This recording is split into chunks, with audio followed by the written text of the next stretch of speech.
رسوله الكريم أما بعد أعوذ بالله من الشيطان الرجيم بسم الله الرحمن الرحيم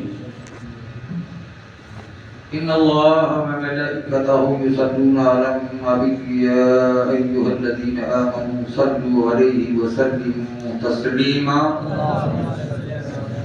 اللهم صل على سيدنا مولانا محمد وعلى آل محمد وبارك وسلم صلاة وسلام عليك يا رسول الله صلی اللہ تعالی علیہ وسلم. محترم سامعین کرام، ابھی آپ نے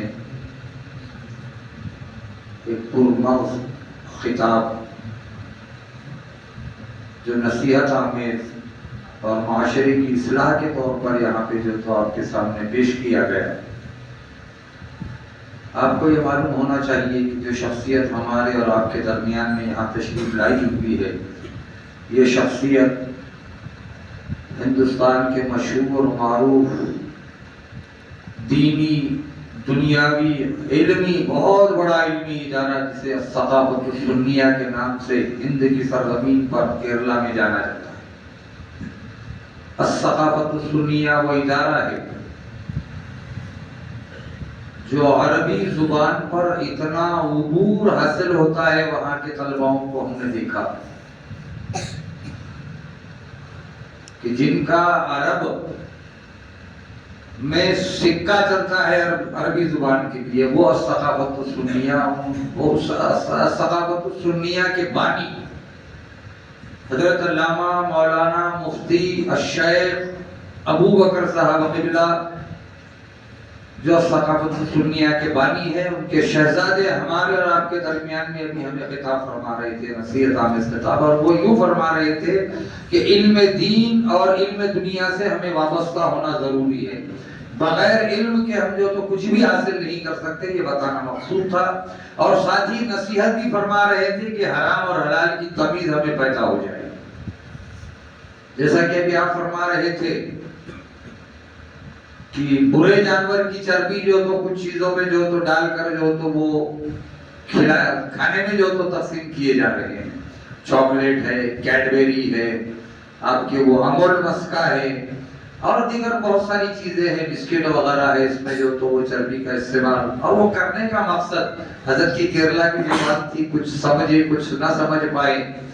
اصل میں وہ کرنے کا مقصد یہ ہے کہ یہ سب کے سب یہودیت ہے جو آج ہم دیکھ رہے ہیں اسرائیل کی سرزمین پر، فلسطین کی سرزمین پر اسرائیل دھوم مچا رہا ہے. بے گناہ مسلمانوں کا خون بہایا جا رہا ہے. ہماری زمین پر قابض ہو کر ہم پر جو تو ظلم اور تشدد کے پہاڑ ڈھائے جا رہے ہیں. تو مسلمانوں، اصل یہ ہے کہ یہ جو برے جانور کی چربی یا حرام چیزیں جو یہ تمام چیزوں میں ملاوٹ کر کے جو فروخت ہو رہی ہے، اور وہ ہمارے اور آپ کے جو کھانے میں آ رہی، صرف اہل ایمان کے لیے جو تو یہ کیا گیا ہے کہ اہل ایمان اس کو جو تو کھا لیں اور ان میں ان کی دعاؤں میں جو اثر ہے وہ اثر جو تو باقی نہ رہے. جب حرام ہمارے جو تو بدن میں جو تو داخل ہوگا، اس کا خون جب بن جائے گا، تو ظاہر سی بات ہے کہ حرام کھانے پر جو تو ہماری دعاؤں کی جو تو مقبولیت اللہ کی بارگاہ میں نہیں ہوگی. نتیجہ یہ ہوگا کہ ہم مظلومیت کا شکار ہو گئے. تو مسلمانوں، بات سمجھ میں یہ آئی کہ ہمیں علم دین اور علم دنیا دونوں بھی حاصل کرنی ہے. اور اس کے لیے ضروری ہے کہ مکتب میں جو تعلیمات ہوتی ہے، مسجدوں میں جو تعلیمات عربی تعلیم دی جا رہی ہے، اس کے علاوہ دارالعلوم ہے، مدرسے ہیں، جیسا کہ ثقافت السنیہ کا ہم نے حضرت شیخ قبلہ ابو بکر صاحب قبلہ کے ساتھ جشن 100 سالہ میں ہم ناگپور میں تھے. تو ناگپور میں جو ایک بہت بڑے ہوٹل کے ہال میں جو تو ان کی جو تعلیمات کا جو طریقہ ہے، ان کے جو تعلیمات کے جو مرکز بنے ہوئے ہیں کیرلا میں، وہ تمام چیزیں ہم نے وہاں پہ دیکھی. اور ان کی تعلیمی جو تو تربیت جو دی جاتی ہے بچوں کو، وہ دیکھا. اور شاید ان کے ساتھ میں جو تو طلبہ بھی آئے ہوئے ہیں الثقافت السنیہ کی حضرت کے ساتھ میں. تو آپ ان طلباؤں کو بھی دیکھ لیں کہ کیسے نورانی چہرے ہیں، کیسے ان کے سروں پر جو تو عمامے باندھے ہوئے ہیں. اور یہ سب آقا دو جہاں نبی کریم صلی اللہ تعالیٰ علیہ وسلم کے دیوانے اور مست جو تو انہیں کیا جا رہا ہے. وہ جو تو شراب طہور اور شراب نور نے پلایا جا رہا ہے کہ جو ہمارے آقا صلی اللہ تعالیٰ علیہ وسلم کی محبت میں دیوانے بن جائے.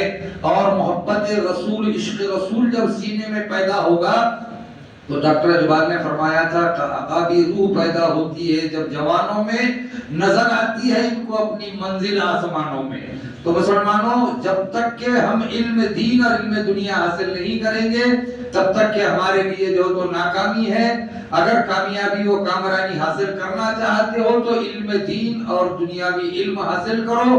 علم دین حاصل کرنے کا فائدہ سب سے بڑا یہ ہے ہمیں کہ ہمیں حرام اور حلال کی تمیز آ جائے گی. اور جیسے ہی مؤذن مسجد سے پکارے گا حی علی الصلاۃ حی علی الصلاۃ، آؤ نماز کی طرف، آؤ نماز کی طرف، حی علی الفلاح حی علی الفلاح، آؤ کامیابی کی طرف، آؤ کامیابی کی طرف. اللہ اکبر اللہ اکبر، لا الہ الا اللہ، اللہ بہت بڑا ہے، اللہ بہت بڑا ہے، اللہ کے سوا کوئی معبود نہیں ہے.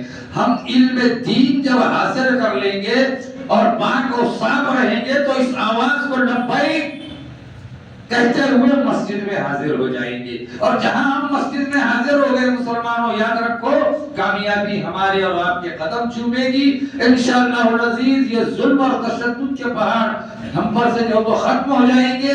یہ جو بادل ہم پر ظلم اور تشدد کے برسائے جا رہے ہیں، جو مسلمانوں پر ظلم ہو رہا ہے، اس کا واحد علاج ہے اللہ کی بارگاہ میں عشق رسول میں، محبت رسول میں سجدہ ریز ہو جاؤ. اور پھر دیکھو کہ اللہ تعالیٰ جو تو ہم نے پھر سے خالد بن ولید اور پھر سے جو تو ہم میں جو تو زیاد جو طارق بن زیاد پیدا ہو جائیں گے.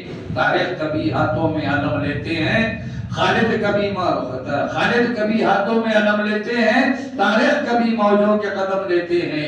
ہر دور میں اٹھتے ہیں یزیدی فتنے، ہر دور میں شبیر جنم لیتے ہیں. اللہ کی بارگاہ میں دعا ہے کہ اللہ تعالیٰ ہم تمام مسلمانوں پر اپنی رحمتوں کا نزول فرمائے، بالخصوص فلسطین کے مسلمان